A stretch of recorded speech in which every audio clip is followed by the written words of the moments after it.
Hi everybody, it's Kelly at Cosford Rise Stitchery. Thank you so much for joining me for Flosstube number 5. Today is the 26th of September 2025. And obviously it's been a really long time since I last filmed a Flosstube. As many as you probably already know, my mother died really suddenly last February, about 2 weeks before National Needlework Market, which is quite traumatic, to be perfectly honest. It was really sudden. I do just want to say that the organisers of the National Needlework Market have been absolutely amazing. I was really, really grateful for that at the time. So thank you very much for that. And just say thank you so much for your support over the last 6 months, because it has been really difficult. Everybody obviously had to wait for patterns. And I know that was really frustrating for a lot of shops and for a lot of stitchers as well. So thank you for being patient. I really, really appreciate it. Can I just say as well that if you are considering getting a flu vaccine and you're on the fence about it, my mother died basically of complications of the flu. She got the flu, she got pneumonia from the flu. She then got sepsis, which led to a ruptured brain aneurysm. And it's really hard to accept that, she might still be here if she had got that flu vaccine. So if it's something you're considering, please, for your sake, for your family's sake, please do get one. Right, I'll get off my soapbox now. Another big thank you to everybody who contributed or took me up on that free pattern to help bring Charles, my mom's dog, over. That was obviously another big issue. My mum absolutely loved her 2 dogs. One absolutely lovely, went to some family friends and is living her best life. And then we had Charles, who was a rescue, absolutely hates strangers, will bite. And I'm sure we weren't going to find a home for him very easily. My dad couldn't keep him for various reasons. So I did, in the end, bring him over from Arkansas to the UK, which cost an absolute fortune. So I'm so grateful for those donations. They really did help make a dent in that absolute enormous cost. Thank you very much. Charlie's doing really well. He's actually here. Do you want to say hi? Do you want to say hi to everybody? He said, no, I don't. He's doing really well. It's obviously confusing for a dog to move 5,000 miles.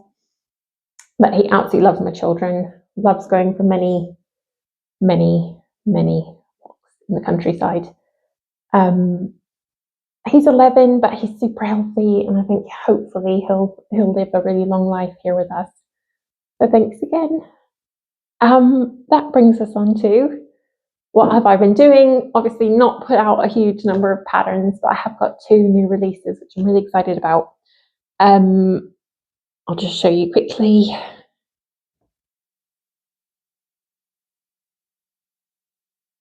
And I'll just show you those in more detail. Right, so the first of my new patterns is called Cotswold Christmas. If you're not familiar with the Cotswolds, it's a region here in the UK, and it's got lots of these really beautiful villages, and the buildings there are quite often made with this honey-coloured stone. It's become really popular recently, and that just inspired me to make a Cotswold Christmas village. So this pattern is 180 by 60 stitches. Obviously want it nice and long for that pin drum finish. We've got a post office with a post box.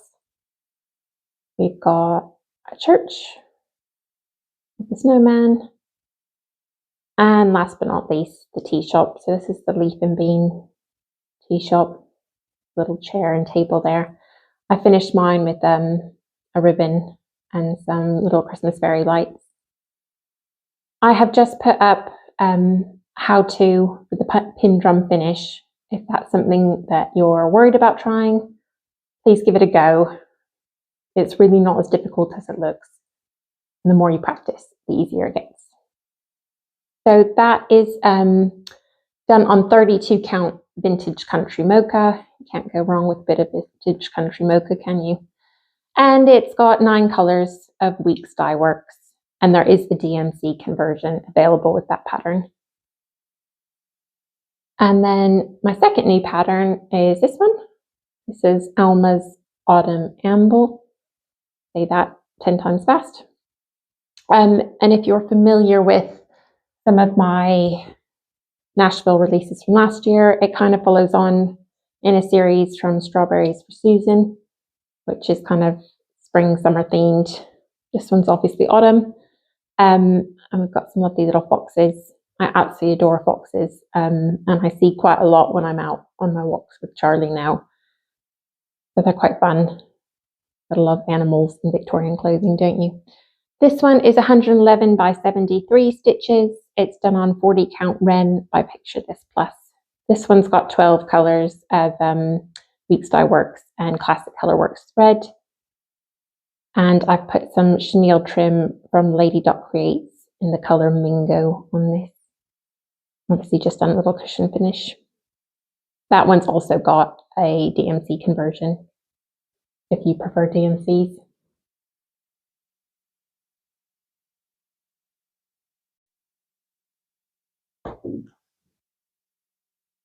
Right, so those are the new patterns.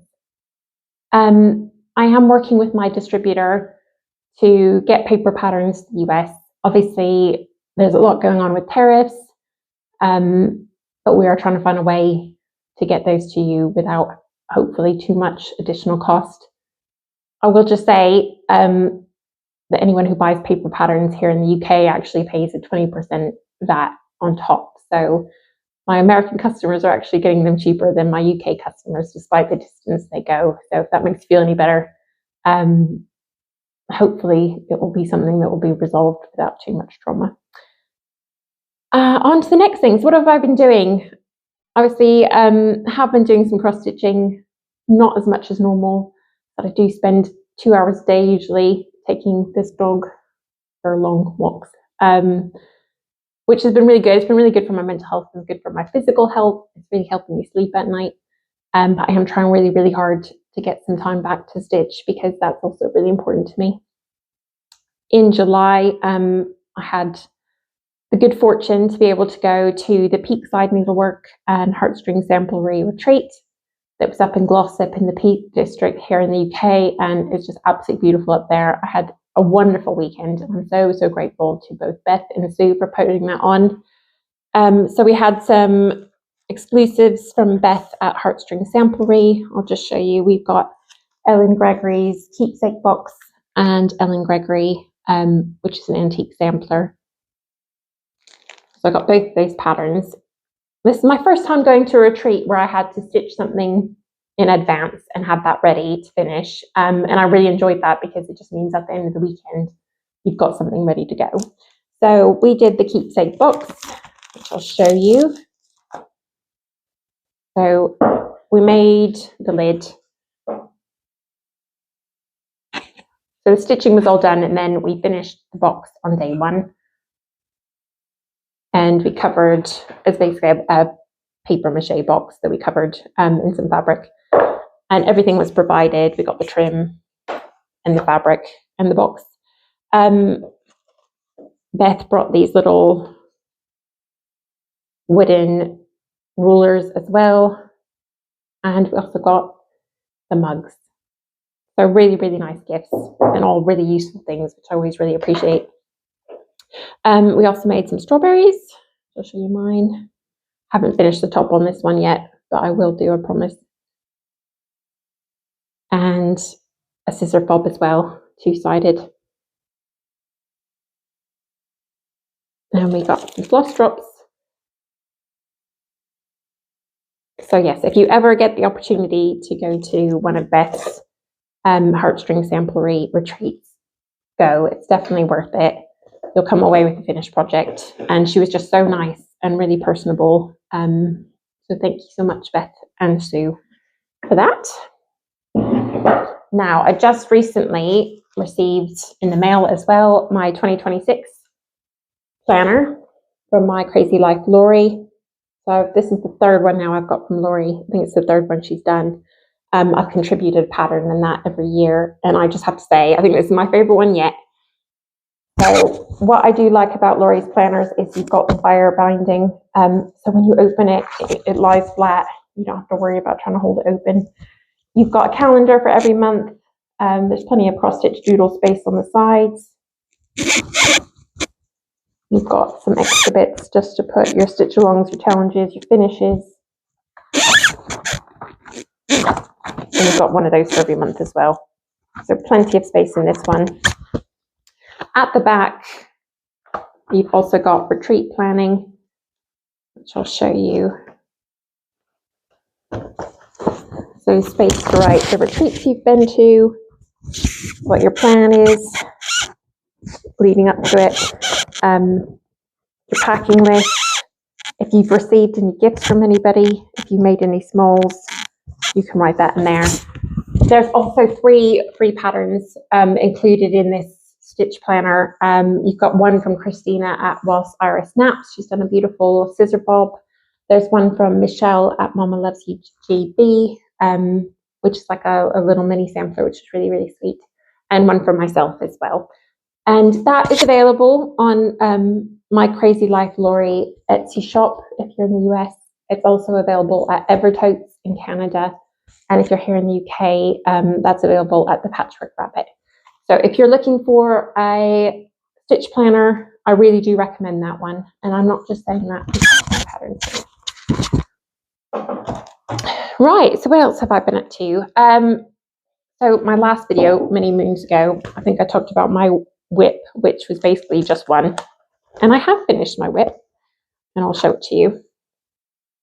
So this is Over the Stream by the Mill from Mojo Stitches. And I think that's an Australian-based designer. So obviously, I've got a little bit of a soft spot for windmills. And when I saw this little stitch, I think it was last summer at the needlework market, I just had to get it, and I did. And I finished that really quickly. Haven't actually put it in a frame yet. I think I'm going to go with a frame. I do like the cushion finish, but I think this one is worthy of a frame just because it's really sweet. I think it looks nice in a kitchen. So that's going to be my next job, I think, get that all finished.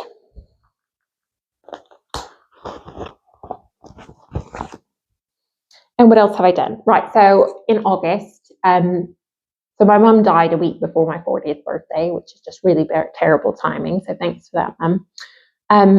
But I had a big holiday planned in the summer for my 40th. We were in a real muddle because, like I said, Charles bites people, so I didn't know who I was going to leave him with. We were going to be away for 12 days. Came very close to having to just leave my husband at home and me and the kids going. But in the end, my sister flew all the way from Arkansas to look after our mother's dog so I could go on this holiday. So thank you very much to my sister, Jenny. I think she probably regretted it after she was here on her own for about 3 days. But yeah, thanks so much. So while she was here, she had a request to go to Jane Austen's house. Now, I've never been to Jane Austen's house. It's in a village called Chawton, which is like a 3-hour drive from us.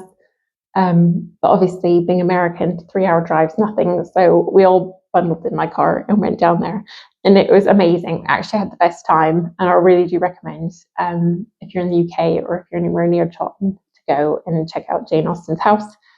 I'll show you what I got. Absolutely love a gift shop if you're going somewhere like that.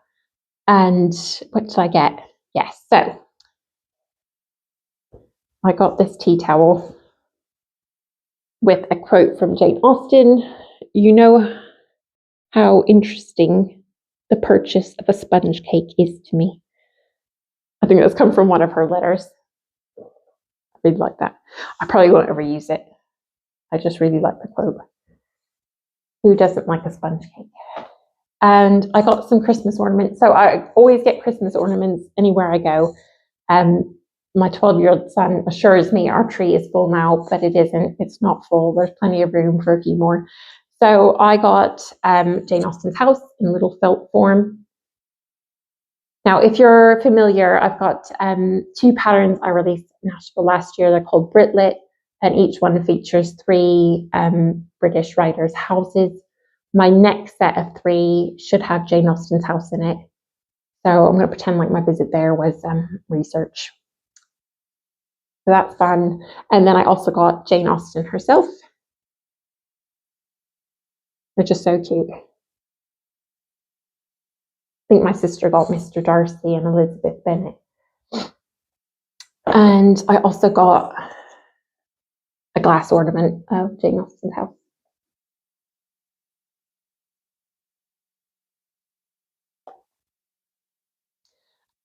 Moving on, obviously this isn't cross stitch related, but I wanted to show you some other Christmas ornaments I got because they do remind me of cross stitch a little bit. These have both come from John Lewis, which is a shop here in the UK. The first one is this lovely Santa, and he just reminds me a lot of you know, the Teresa Kogart Santas. And the next one is this little sun. And doesn't he look like the suns you see maybe on carriage house samplings? And that's also from John Lewis. So that's all I've got for you guys today. Thanks so much for joining me for this little video. Hopefully it's not going to be another 6 months before my next one. Bye everybody.